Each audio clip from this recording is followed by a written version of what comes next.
এক বিলের মধ্যে একটা কচ্ছপ আর দুইটা সারস পাখি থাকতো। তাদের তিনজনের মধ্যে ছিল খুবই গভীর বন্ধুত্ব।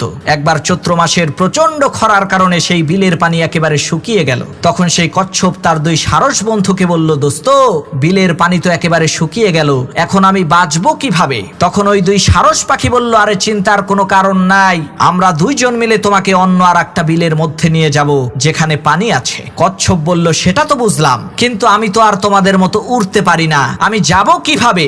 তখন দুই সারস পাখি বলল, আমরা একটা কাঠি নিয়ে আসব, আর তুমি সেই কাঠির একেবারে মাছ বরাবর শক্ত করে কামড় দিয়ে ধরে রাখবা, আর আমরা দুইজন সেই কাঠির দুই প্রান্তে ধরে তোমাকে উড়িয়ে নিয়ে যাব। তবে মনে রাখো, কোনো ক্রমেই কিন্তু তোমার কথা বলা যাবে না, কথা বলতে গেলেই কিন্তু উপর থেকে নিচে পড়ে তোমার ভবলীলা সাঙ্গ হয়ে যাবে। কচ্ছপ তাদের কথায় রাজি হয়ে সেই কাঠির মাঝখানে কামড় দিয়ে ধরলো এবং সেই সারস পাখি দুটি কাঠির দুই প্রান্তে ধরে উড়তে শুরু করলো।